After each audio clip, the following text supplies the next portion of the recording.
We are looking at Apocalyptic Shadow for version 4.3. This one is called Gale of Forgetting. And this is the first endgame that we're going to have the new Starward mode. And this is pretty cool, or at least I think so, because now at the highest level, you can fight a third boss to gain 100 extra jades. If you don't want to do this, you can just turn it off and do endgame like normal. You'll get the same amount of jades. So this is all extra. You're not losing anything. You're not being forced to do any more. It's just kind of a nice extra challenge for people who have been playing a long time, maybe have a lot of characters, or sickos like me that pull everybody.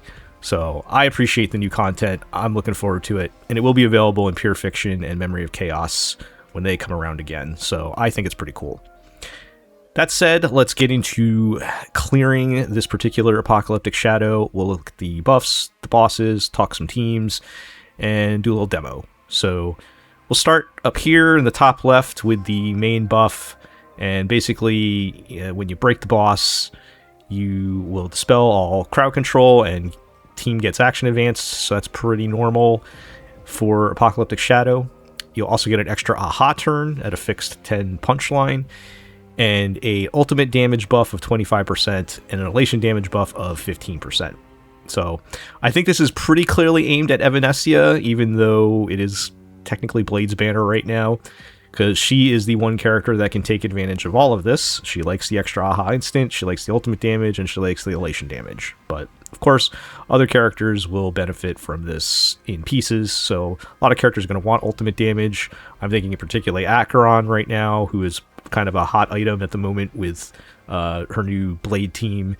And, you know, the other elation teams, of course, will love having another aha instant and more elation damage. So, and, you know, there are other characters, a lot of other characters that want ultimate damage. So, and a lot of people can benefit from this. That said, you know, you're going to want to always focus more on the boss and the individual node buffs than whatever you're getting out of this. This is usually just a bonus. Okay, so let's look at node 1. For the first boss, we have the Acheron Memo Sprite.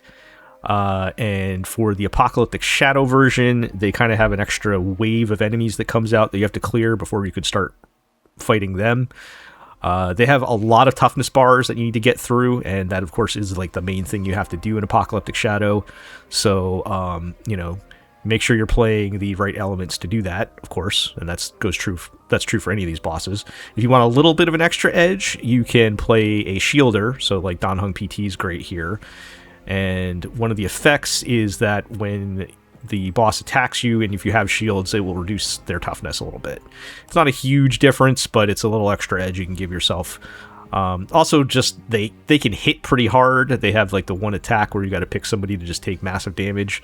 So having over shields is kind of helpful in surviving, but not necessary. There's really not too much you need to strategize on this one other than just having the right elements or some way to break the boss. And of course, clearing out that extra wave of enemies.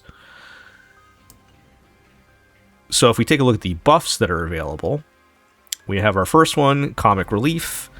After an ally target uses an attack that deals elation damage, inflicts a vulnerability on the target receiving elation damage, increasing the damage they take by 15% for 2 turns. And it can only trigger once, so that's as much as you're getting. This is interesting because it's not actually buffing your elation damage, so there might be some hypothetical like dual DPS team you have where your elation character is debuffing for the whole team. I think it's really more aimed toward Evanescia, who does do some damage outside of elation damage with her ultimate and other abilities.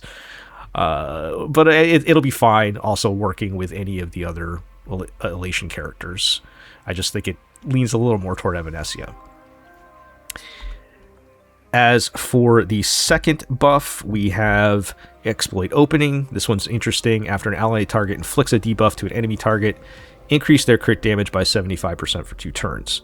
So a lot of characters inflict debuffs, even if it's not their main thing. They might have some effect they put on enemies. So this is a pretty general good one. It's probably the most general out of the 3 options that we have here. But I think this is geared towards Mortnak's Blade, because when his ultimate is up, everybody debuffs all the time. Every attack you do with all your characters inflicts a debuff. So everybody will be getting that 75% damage boost and very easy 100% uptime. So that means, you know, play play Morton Axe Blade with, you can pretty much play him with anybody, really. He's a very good universal support, but his main teams are going to be with Acheron or with Ashvale. Acheron is also kind of an option here because whatever Acheron team you're playing, even if you don't have Blade, is probably going to be landing a lot of debuffs. Although Acheron without Blade might not be strong enough to do this mode. So I think it's more geared toward the Blade team. But those are both good choices. Blade with either Acheron or Ashvale. Or you can play Blade solo. Just play Blade. And then finally, for the third one, we have Collapse on Sight. Increases all enemies' break damage by 10%. And after breaking their weakness, you gain a 15% speed boost. This is obviously the break buff, and really it's mostly for Firefly. You might be able to clear this with Rappa. It's a little tight, but she can clear the waves of enemies pretty good. You kind of, it's the eternal problem with Rappa and Boot Hill, where Rappa can clear the waves of enemies but is bad on the single targets, and Boot Hill is good on the single targets but bad at clearing the waves. Rappa tends to be a little better at the single targets than, vice versa for Blade. Or, not Blade, sorry, Boot Hill. But, yeah, they kind of get stuck on that, whereas Firefly is good at both things, especially if you have her E2, who's one of the best characters in the game. So, this is mostly a Firefly buff then, but you could try to use it for either Rappa or Boot Hill and make the attempt. I will say it's the buff itself's kind of weak. Like, even for break damage, which is usually low numbers, 10% is not that great, and I don't see the speed helping you that much, particularly with Firefly. Again, if you have E2 Firefly, which I keep bringing up because it's pretty common, your action advancing so much that I don't think the 15% speed is going to make any difference. But that would be a good option, though, if you have her. Okay, so out of those teams, I am going to play the Acheron team, and I say this every time. I try to do these demos with E0 DPS characters. I do have E2 Acheron because I just want to play Acheron right now. I will say her E2 is not that strong these days compared to your usual E2s. A lot of people, even if they have E0, are just ignoring her Nihility buff, character buff, and playing a Harmony character instead of a second Nihility character anyway. And her E1's awful. She might have the worst E1 in the game, so I don't think it's really going to make a huge difference that I'm playing E2. It does make some difference because I am getting extra damage boost from it, but I don't think the end results are going to be that much different. So I am playing her with the Blade team now, and I've got Tribby, who's great on this team to boost damage for the entire team, because all three of the other team members can do decent damage. Even Tribby can do decent damage in this team. And her frequency attacks are great for building stacks for Acheron, because everybody debuffs. And I'm playing Hyacine because she's great for Blade to buff his damage, because she buffs HP. And she's also another frequent attacker for building Acheron stacks. So this is a really solid team now with Blade. Okay, so for the second node, we've got the Cocolia boss, and this is one of the oldest bosses in the game, so there's not really too much going on here. In the Apocalyptic Shadow version, she will summon Jeopard, and you can't really do anything until you take Jeopard out. And the general idea of the mechanics are like all the icicles and Jeopard have like an individual weakness type, and whenever you defeat one of them, that weakness type gets applied to Cocolia.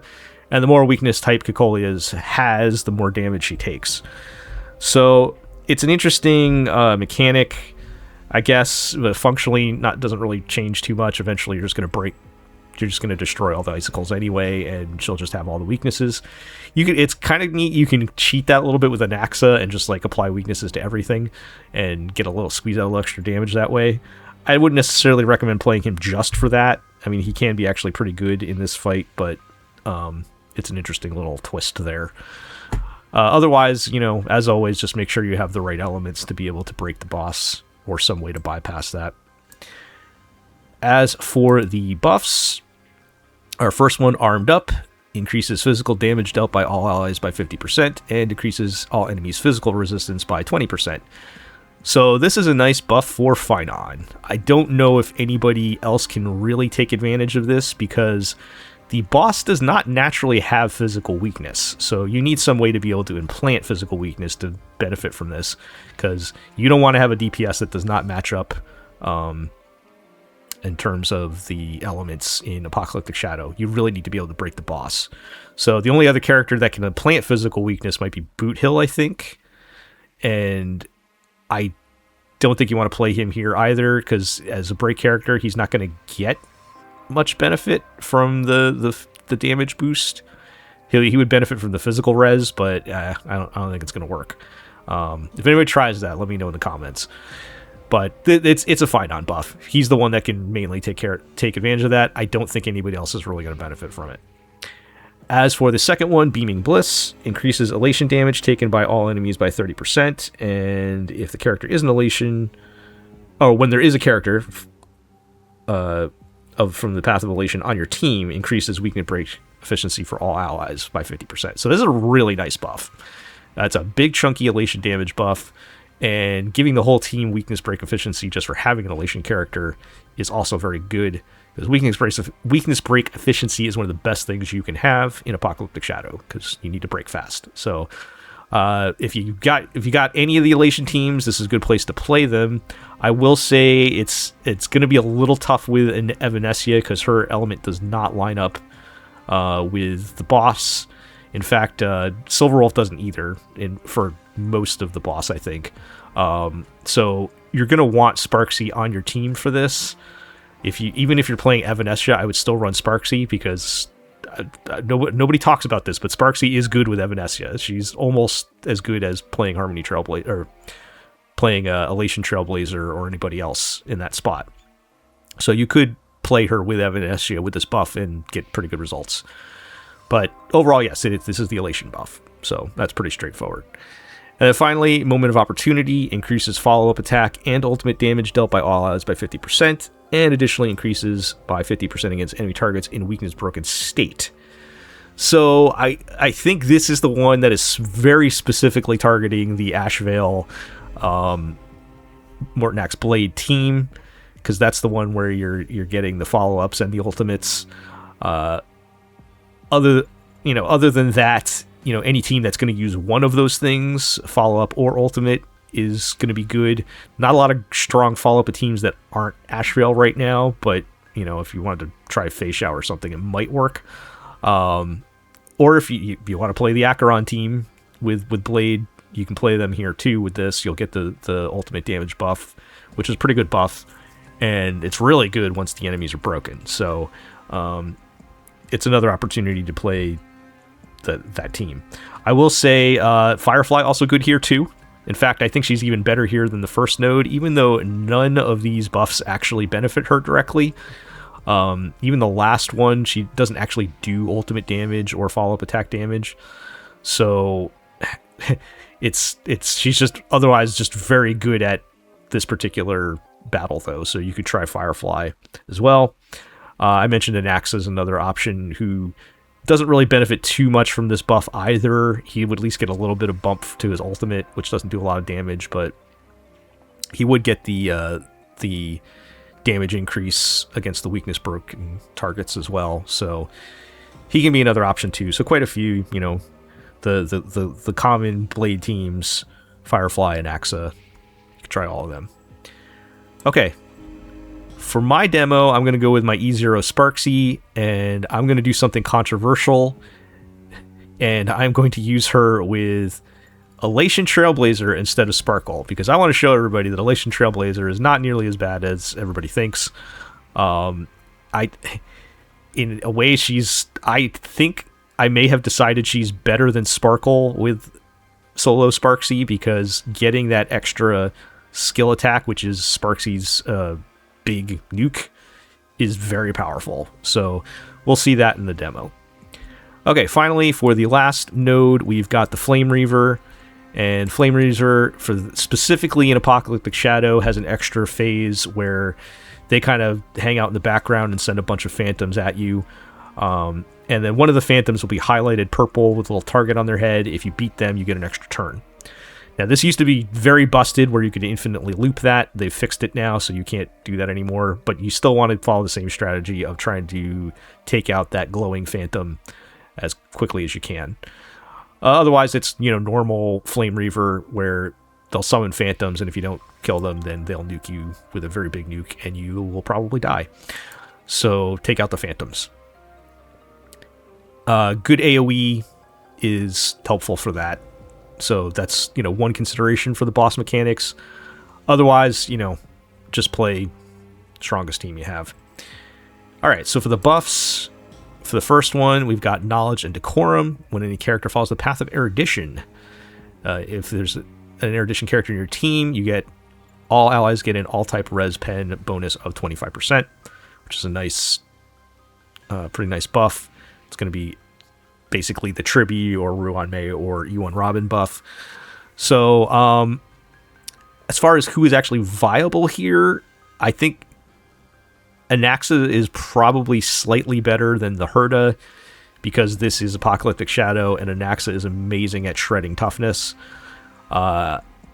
Ironically, I don't think the Herda Anaxa works very good, but the Herda Jade, there's other people who have Jade out there, right? It's not just me. Is pretty good for this matchup, but I think you'll probably do best with Anaxa. As far as the second buff, you can tell right away by the icon, Tarsus Infection. This is the dot buff. So after an allied target deals dot, they regain 1 energy, and dot ignores 40% of enemy resistance. So, strangely enough, this is probably the closest thing that we have to a generic buff here, because everybody can create dot basically anytime they break an enemy, so you at least get like some energy. Even if you're not getting like a ton of damage, it'll be something, whereas the other two you're getting nothing. So the first buff, if you're not playing an erudition character, you get nothing. The second buff, if you're not playing remembrance characters, you get nothing. So this might be your only choice, and hey, maybe you get an extra energy or two. Otherwise, of course, it is the dot buff. So if you want to play dot, and that is primarily Hycelin's Kafka, then this is the buff you take. Generally, other dot combos are not strong enough for endgame. You might be able to do it with one of those two and some of the other dot characters, but it's Hycelin's Kafka. That is the team. And then finally, Brand of Anamnesis. At the start of the battle, when there are 2, 3, or 4 remembrance characters, you will get a damage boost, or increases the damage enemy targets receive by 5, 10, or 20% respectively. This also applies to all new enemies as they enter combat. So I kind of hate this buff because, yes, you could, in theory, play Remembrance, Trailblazer, and Hyacine as your support for other DPS characters, but then you're only getting 5% damage. I guess that's better than what you would get from taking the second buff, where you might get an energy or two here and there, but I still don't love it. Even at 3, so like even if you had a Remembrance team and just didn't like have the full, let's say Casterus, Evernight, Cyrene, Hyacine, you're still only getting 10% damage, and then even at max you're getting 20, which for a flat damage increase, I mean, it's vulnerability, it's not a damage increase, is not really that great. And now you're talking, you have to play like the premium Casterus team, or like Evernight with Remembrance, Trailblazer, something like that. Like you're gonna be pretty limited. You can actually, Aglaya is in the mix on this. It's a little, you could play Aglaya with Cyrene and Hyacine and RMC. I don't know if that team's going to be strong enough, particularly at E0 to clear, but that would be another way to make this buff work. Otherwise, it's mostly going to be geared toward the main Casterus or Evernight teams, and that's kind of it. Okay, so for my run, I am going to run my E0, S0 Anaxa with Cyrene, Saridra, and Don Hung, so what's probably the best Anaxa team, and we're going to use that erudition buff. So that said, let's get into the demos. Okay, so we've got the Acheron team with Morton X Blade, and we've got the Icar Memro sprite boss. I'm going to lead in with Acheron. So, somewhat controversially, I am playing Blade with Von Whack so that I can get his ultimate up as quickly as possible. And we've got Tribbies as well. And Hyacine will be right after, so we'll have all of our big ultimate buffs up as quickly as possible. Von Whack, of course, also gives you a little bit of extra energy, which is nice for Blade to help your rotation, because Blade is useless if his ultimate is not up. So you gotta be really careful about his ultimate uptime. You can see Acheron's already halfway to another ultimate, because that's Blade for you. As I was saying, when his ultimate is up, every attack that everybody does is a debuff. So you're going to build stacks so fast for Acheron, in addition to him giving a big ultimate damage buff. So that's why he really helps her out. Okay. So that was the first little wave of enemies, so that's like special to the Apocalyptic Shadow version of this boss. So now we can actually start trying to reduce the toughness on this guy.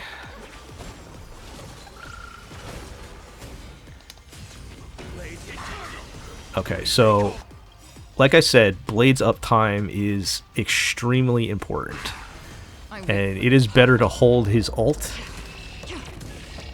until it runs out than to you know, you're losing energy when you're so like that could have been energy I'm gaining, but it's kind of worth it so that I have it ready when the buff runs out. Which you can see that that's the fireball on the timeline, right?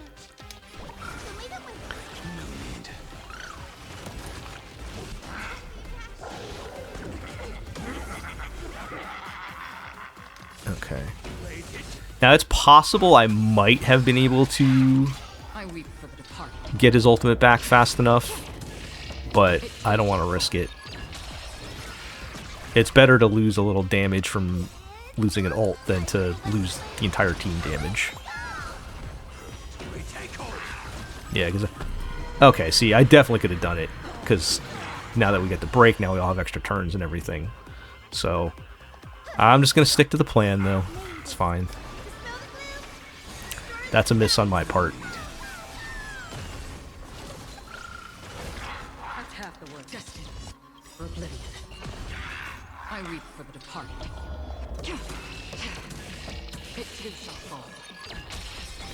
Pretty good damage from Acheron.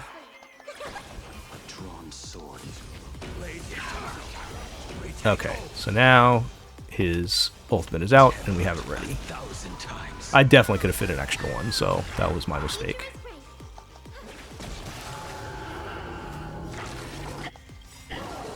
Okay, so next phase, we got to clear out this wave again.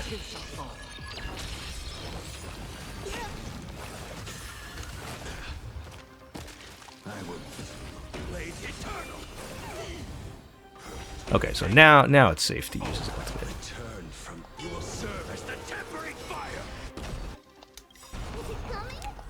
And you do want to use his ultimate, because he does pretty big damage with it, especially when you've got Tribby on the team. I weep for the departed.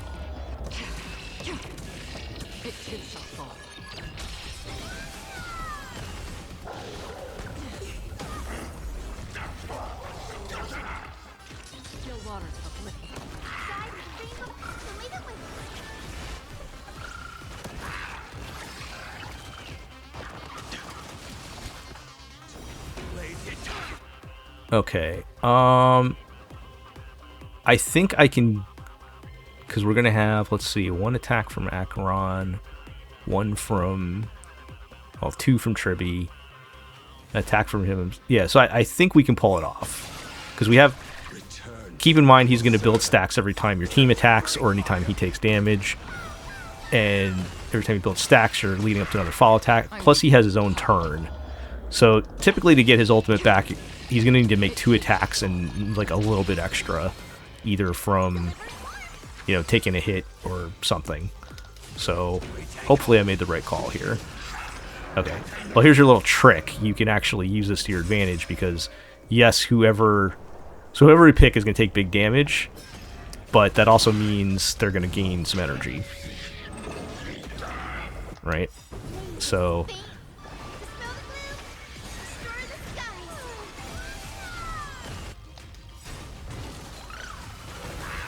I think we'll be okay. Yep, there we go.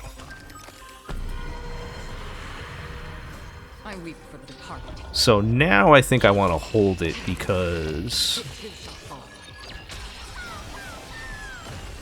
it's not going to be quite enough turns, I don't think, to get an extra attack in. Oh, well, he's dead anyway. I guess I should have paid attention. Oh, do I want to overwrite my other score? Okay, yes, we will. That's fine. Okay, so we got a 3702. That is really good for Apocalyptic Shadow. I was testing before, that's why I already have one for the second node, but we're going to run that again anyway. So that's a really good score, and it's with Acheron and Blade. I know I have E2, but I think even if you took the E2 away, you're still going to have a very comfortable clear with that one. So glad to see Acheron back. Let's go to node 2.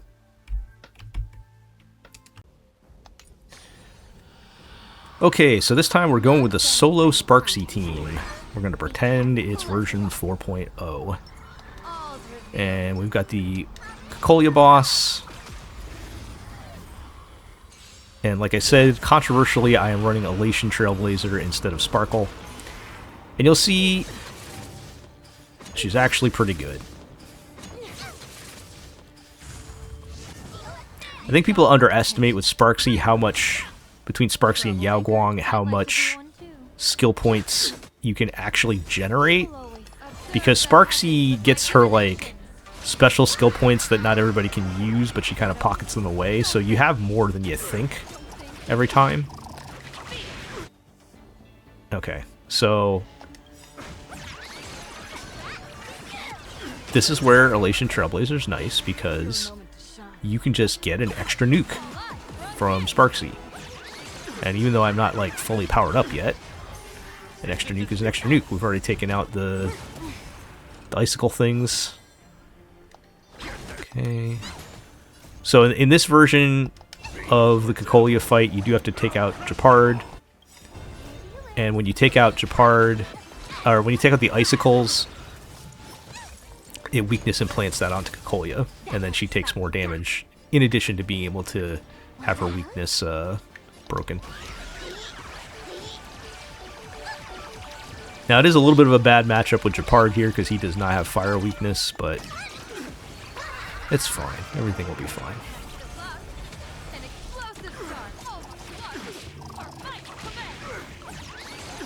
Okay. Almost broke the boss.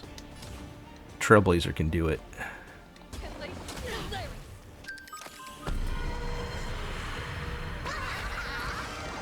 So we get our free Aha instant, which is yet another Sparxie nuke. Pretty decent damage from Trailblazer there. Yeah, now we're getting into some nice numbers. Okay, so Jeopard's gone. And once again, getting this extra Sparxie nuke is nice. Look at that. Nice chunky damage.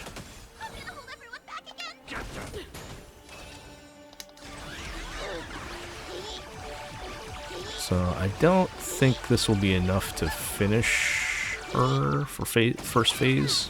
Okay, no, it will. Okay, so no Jeopard in the second half, but we will get more icicles. So whichever icicle you take out, that weakness gets implanted. We'll want to get the fire one first if we can, although it doesn't really matter.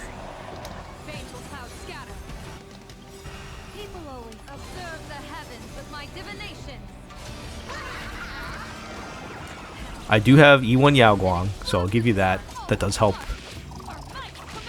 quite a bit. So it takes her fixed punch line on her ultimate to 40 instead of 20. It doubles it, which is pretty nice.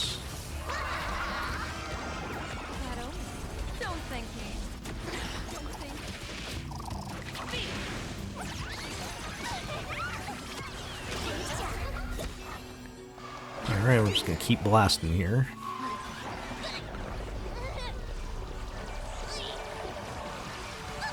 Yeah, so I got plenty of skill points. You know, do I max at 20? No, but you kind of don't really do that with Sparkle either.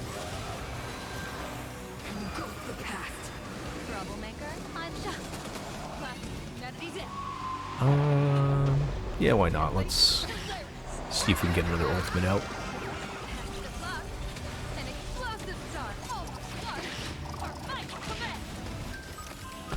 Nice, we got the break. Which means it's going to be another Aha instant.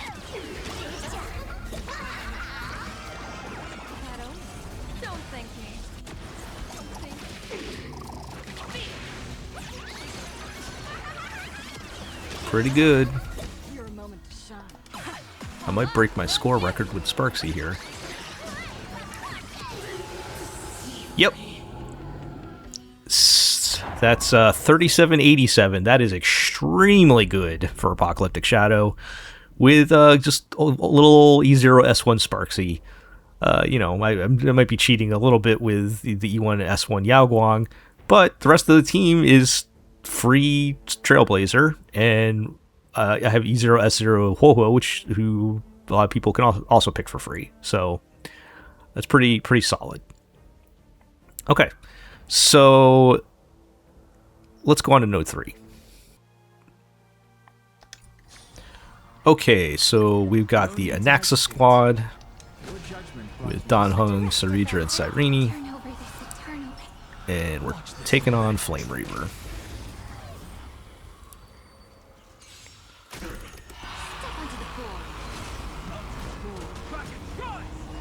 Alright, so as with any Cyrene team, the first phase you want to focus on getting her ultimate up as quickly as possible. That means making sure she always has a skill point so that she can gain 3 stacks with her when her turn comes up. So that might mean you skip some turns from Saridra or even Anaxa until that happens. By skip turns, I mean skip using a skill. To the defeat, your downfall is absolute. Together we can do any stars. Okay. Yeah, so like in this case, Anaxa does not get to use a skill. He does get all his extra attacks though. Or some extra attacks. There we go.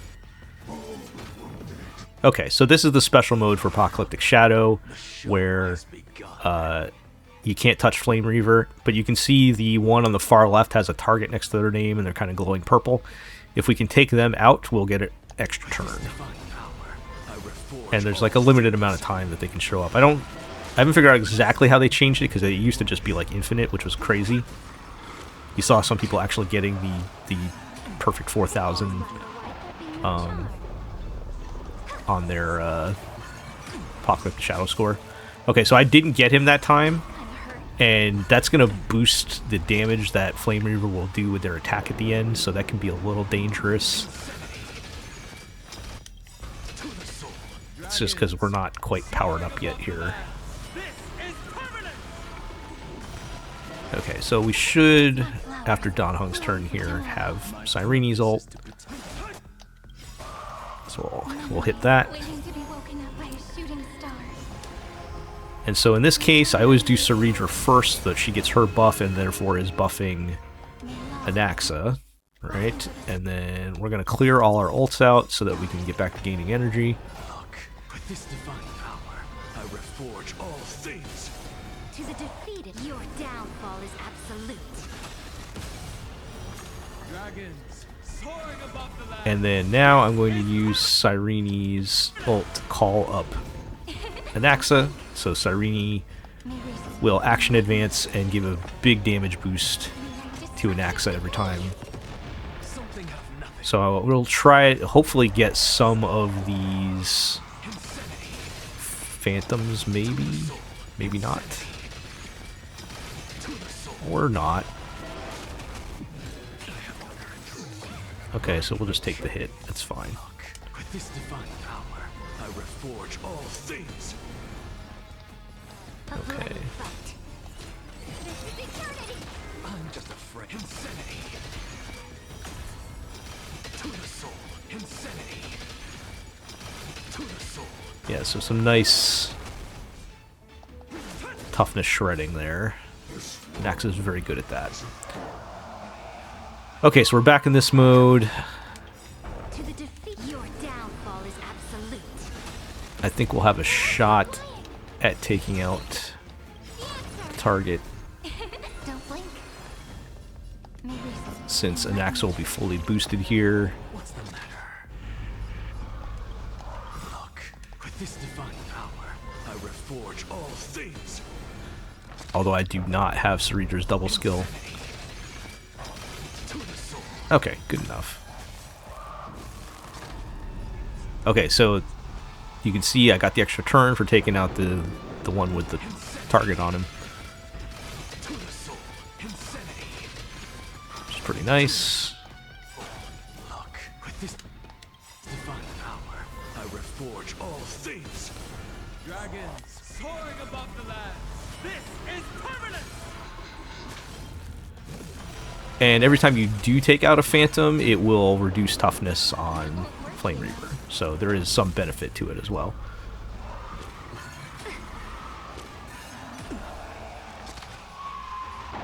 Insanity. To the soul. My strength isn't what it was. prepare to awaken the ripple. This is eternity. Ready yourself. I just want to get that last one out. There we go. Nice, that was enough to break. Okay, so we should be able to do some nice chunky damage now. To the defeat, your downfall is absolute. It's the answer. So I'm gonna hold off on using Cyrene's ultimate so that I can just get the straight up extra turn for Anaxa. Look, with this divine power, I reforge all things. Don't blink. May reason enlighten the truth. Insanity. To the soul. My purpose is dragons soaring above the land. This is permanent. Look, we're blocked. This is eternity. Anaxa still is one of the most fun characters to play. I'm just a frail insanity. I am a true American. I love blasting with my gun here. To the soul. Look, with this divine power, I reforge all things. Victory now rests. Press the attack. It's the answer. What's the matter? Okay, I think Insanity. this should do it. To the soul. And I'm gonna wait till he gets the phantoms out because I'm gonna want to take them out, To the defeated, your and then I will call. downfall is absolute. Don't blink. Call Anaxa up. Enlighten the truth. Replace hatred with love. I'm just a frail scholar. Oh, unfortunately, I did not get to implant Insanity. To the soul. enough weaknesses here. This divine power, I reforge all things. Insanity. My fury suffered. Alright, we're back to this mode again. That won't work, you know. Dragons soaring above the land. This is permanent. If all is black or white, I'm gonna save skill points. I'm also trying to adjust for the timing, this is eternity. because it is nice when you can get Cyrene's ability when Anaxa has the Ceredra double. Alright, this is gonna hurt. Gonna hurt a little bit. Not too bad though. That's why you bring a shielder. Fight for me. Okay, well, timing didn't quite work out the way I wanted it. What's the matter?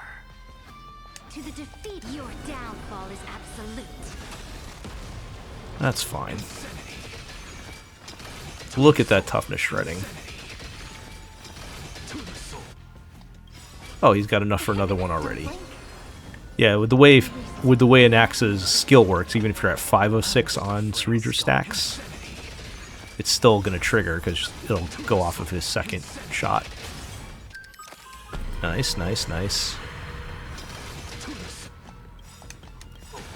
Look, with this divine power, I reforge all things. Dragons, soaring above the land. This is permanent. Something out of nothing. Insanity. To the soul. This is eternity. Oh, it's too bad I didn't have a skill point for Cerebra. I could have set up Anaxa for another double. Enlighten me. Insanity. To the soul. Prepare to awaken the answer. A bloody fight. To the defeat. Oh, that's a your waste. downfall is absolute. My purpose is the... What's the matter? Okay, will this be enough? To the soul. I think so. To the soul. Okay, so 3388, not the best clear. We're kind of just barely making it over the border, but pretty good considering the cost of the team. You know, maybe not quite as the same value as the Sparxie team in the last one, but it's a different matchup too. That boss is a little bit tankier, particularly in the special Apocalyptic Shadow phase. Overall, though, pretty good. We got 10,877 points, so well over the 10,200 for the full Starward mode. Not a bad run at all. So, like I said, I love this new mode. I love having to make more teams, and, you know, a couple extra gems is nice. You get the nice little thing to hang up in your room. I think it's pretty cool overall, and, you know, these are some pretty cool teams. So hopefully you found that helpful, or at least a little bit entertaining. If you like this, you know, like, comment, subscribe, ring that notification bell, all those good things. Leave a comment if you're stuck and want some help with teams, and I will try my best to help you out with what you have. And, you know, we'll catch everybody next time. Bye.